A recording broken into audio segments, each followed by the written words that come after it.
అందరికీ praise the lord. ప్రభు అయిన యేసుక్రీస్తు నామములో మీ అందరికీ శుభములు తెలియజేస్తూ ఉన్నాం.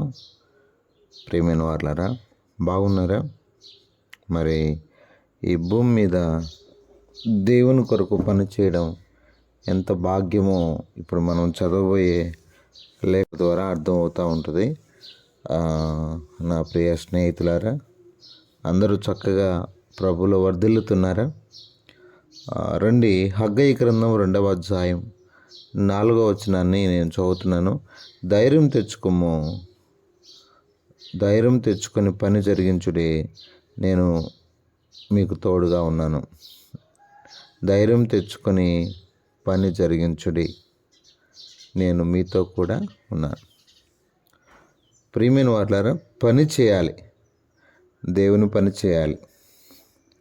యెహోషువ జెరుబ్బాబెలుకు దేవుడిస్తున్న భాగ్యం ఏంటంటే మందిరాన్ని నిర్మించటం, మందిరాన్ని కట్టడం దేవుడిస్తున్న గొప్ప బాధ్యత.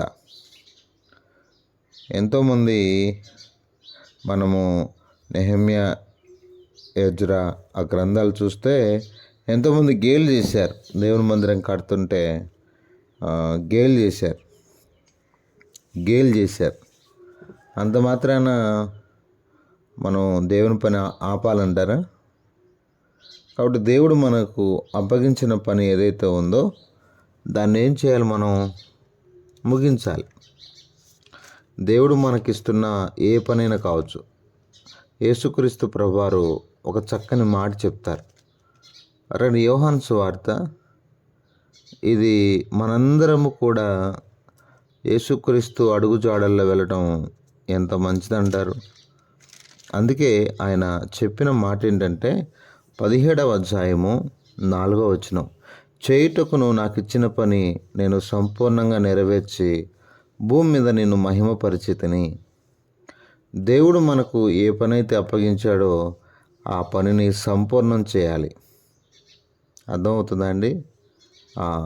సపోజ్ బైబిల్ గ్రంథంలో దావీదు గారి గురించి నేను ఒక మాట చదువుతాను. బైబిల్ గ్రంథంలో దావీదు గారి గురించి ఏం రాస్తుందంటే, రండి చదువుతాను. దావీదు గారి యొక్క యొక్క గొప్ప పాత్ర ఏంటంటే అపోస్తల కార్యాలు. ఈ మాట నేను చదువుతున్నప్పుడు మీరు చక్కగా అర్థం చేసుకోవడానికి ప్రయత్నం.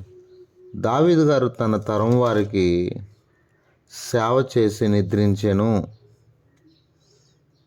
అని రాయబడి ఉందన్నమాట. అర్థమవుతుందా? తన తరం వారికి. ఎందుకు అంటే దేవుడిచ్చిన బాధ్యత, రాజుగా ఉండి మంచి పాలన అందించి తన తరం వారికి సేవ చేసి నిద్రించాడు. ఇంతకంటే గొప్ప భాగ్యం ఏముందండి భూమి మీద? ఆ రెఫరెన్స్ కొంచెం మర్చిపోయాను. కనుక ప్రియమైన వారులారా, మన తరం వారికి మనకు దేవుడిచ్చిన పని ఏదైతే ఉందో ఆ పని చేయడం, అర్థమవుతుందా? ఆ పని చేసి నిద్రించడం ఎంత భాగ్యమో, ఎంత శ్రేష్టమైన భాగ్యమో తెలుసా? కాబట్టి ఆ భాగ్యంలోనికి మనందరం రావాలి. దేవుడు మనకు అప్పగించిన పని ఏంటి అనేది మనం తెలుసుకోవాలి. అర్థమైందా? అవును, దేవుడు మనకు అప్పగించిన పని ఏంటి? అపోస్తల కార్యం 6వ అధ్యాయం 3వ వచనంలో ఆహారాన్ని పంచిపెట్టడానికి ఒక 7 మనుషులను ఏర్పరచుకున్నారు. చదవమంటారు? కాబట్టి సహోదరులారా, ఆత్మతోనూ జ్ఞానముతో నిండుకొని మంచి పేరు పొందిన 7 మనుషులను మీరు ఏర్పరచుకొని మేము వారిని పనికి నియమించు. కాబట్టి ఎన్నో పనులు ఉన్నాయి దేవుని మందిరంలో. అర్థమైందా? సువార్త పని, పరిచర్య, వాక్యం చెప్పడం, చక్కగా దేవుని క్రియలను కనపరచడం, ఎన్నెన్నో. దేవుని ఇంటికి వస్తే ఒక పని కాదు, ఎన్నో పనులు, ఆత్మలు కట్టే పని. కనుక ఈరోజు దేవుని బిడ్డ, ప్రభు నీకిచ్చిన పని అది సంపూర్ణంగా చేయాలి. అర్థమైందా? అందుకే పౌలు గారు అంటారు, తిమోతి గారితో ఏమన్నారంటే, తిమోతి, ఆ మాట నేను చదవమంటారా? చదువుతున్నాను చూడండి.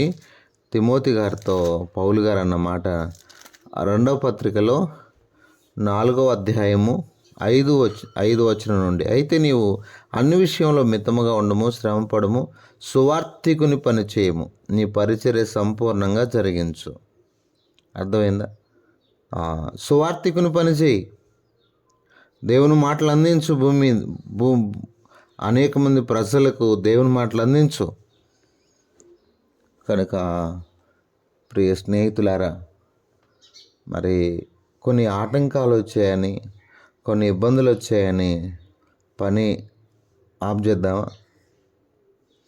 కనుక ఏ పని కొరకైతే ప్రభుని మనల్ని పిలిచాడో ఆ పనిని జరిగించడానికి చెప్తుంది. ధైర్యం తెచ్చుకొని పని జరిగించండి, నేను మీతో ఉన్నాను. ఇక ధైర్యం తెచ్చుకొని ముందుకెళ్ళండి. మరి దేని కొరకైతే చాలామంది వివాహాల విషయంలో చాలా సందేహపడుతూ ఉంటారు, ఉద్యోగాల విషయంలో, మరి ఏం చదవాలి, చదువుల విషయంలో, మరి ఎక్కడికైనా వెళ్ళాలన్నా, ఏదైనా ఒక పని చేయాలన్నా, ఇది దేవుని చిత్తమా కాదని సందేహంతో కూర్చొని ఉంటారు. మరి ఒకవేళ ప్రభు చిత్తానుసారమైందైతే ప్రభువు నిన్ను పదే పదే ప్రేరేపిస్తాడు, పదే పదే నీకు చూపిస్తాడు, పదే పదే నీ దగ్గర తీసుకొస్తాడు. అంటే శత్రువు తీసుకురాదా బ్రదర్ అంటే, నీ హృదయంలో సమాధానం ఉంటుంది, నీ హృదయంలో నెమ్మది ఉంటుంది, గుర్తుపెట్టుకోండి. కాబట్టి చాలా కన్ఫ్యూజ్ అవ్వాల్సిన అవసరం లేదు. ఒకసారి బట్టి 10 సార్లు ఆలోచించండి, ప్రార్థన చేయండి, ప్రభు సమాధానం మేరకు ముందుకెళ్ళండి. ప్రభు నీకు ఇచ్చిన ఏ పనైనా కావచ్చు, ఏ బాధ్యత అయినా కావచ్చు, దాన్ని సంపూర్ణంగా నెరవేర్చడం నేర్చుకోవాలి. పౌలు గారిని అన్ని జనులకు వెలుక చేశాడు. ఆయనకి ఇచ్చిన పని, సువార్త పని అప్పగించాడు. ప్రాణమయ్యేంత వరకు సువార్త చేశాడు. ప్రాణమయ్యేంత వరకు కూడా తాను దేవునికి అర్పించుకున్నాడు. పానార్పణంగా. ఇది ఈరోజు మనం నైస్గా మాటలు చెప్తున్నాం, నైస్గా మాటలు. అబ్బా అన్న భలే మాటలు చెప్తారు, భలే వాక్యం చెప్తాడు బ్రదర్. మనము అక్షరాలు బాగా నేర్చుకున్నాం, ఆత్మ జ్ఞానం లేదు, ఆత్మకు మన జీవితాలు అప్పగించుకోవట్లేదు. కనుక జాగ్రత్త పడదాం, ప్రభు పని చేద్దాం, ప్రభుని మెప్పిద్దాం. మనకు దేవుడిచ్చిన పనిని సంపూర్ణం చేసి, అదేదైనా కావచ్చు, మన ప్రభువుని మనం కనపరుద్దాం. రండి ప్రార్థన చేసుకుందాం. పరిశుద్ధుడైన తండ్రి, కృపగలిగిన దేవ, స్తోత్రాలు. యెహోషువ, జెరుబ్బాబెలుకు మీరు ఇచ్చిన పని గొప్పది. మరి ఆ పని కొరకే వారిని సేవకుల ద్వారా ప్రేరేపిస్తున్నాం. స్తోత్ర దేవా, మరి మాకు నువ్వు అప్పగించిన పని సంపూర్ణం చేయడానికి ఈ భూమి మీద అట్టి కృపను మీరు మాకు దయచేయమని ప్రార్థన చేస్తూ, ఎవరైతే ప్రార్థన అవసరతలు కోరుతూ వచ్చారో వారి ప్రతి ప్రార్థన అవసరతను ఆశీర్వాదకరంగా చేసి, దీవెనకరంగా చేసి మీరే మహిమ పొందమని యేసు ప్రభు నామములో ప్రార్థన చేస్తున్నాము తండ్రి. ఆమేన్.